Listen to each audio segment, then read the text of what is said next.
Sehat terus ya, Mbok. Sehat. Kebijakan PHK massal di Sritex ternyata tidak hanya berdampak bagi para karyawan.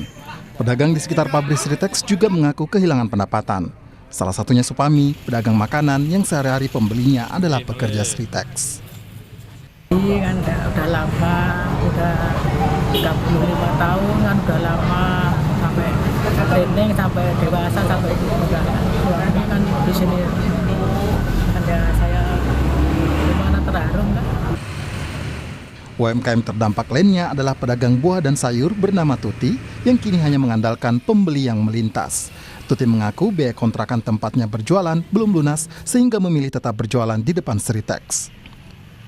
Karyawannya nggak masuk, tutup, sepi, cuma ngelayanin orang lewat. Jadi sini saya ngontrak. Saya udah kena dampak dari Jakarta, kena corona 2 tahun lebih. Akhirnya saya ke Sukarjo, ke Sritex sini, akhirnya Sritexnya tutup juga.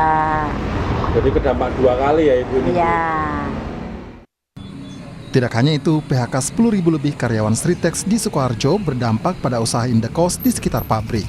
Penjaga salah satu indekos menyebut semenjak Sritex dilanda pailit, indekos yang ia kelola berangsur sepi. Satu persatu penghuni indekos berpamitan pulang kampung. Luar biasa, Mas. Ini penghuni cuma 1.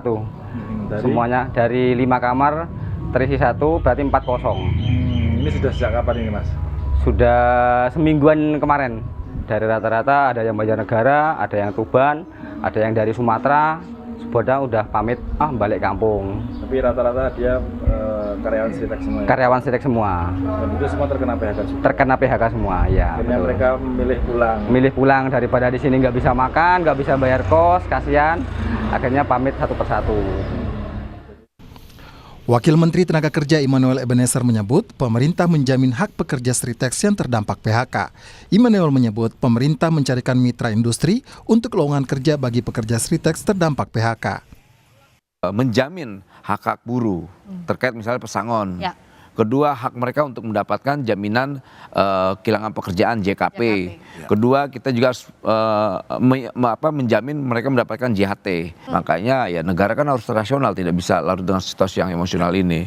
Makanya kita langsung perintah kepala dinas, tingkat kabupaten dan provinsi cari mitra industri kita mana-mana aja yang membutuhkan tenaga kerja.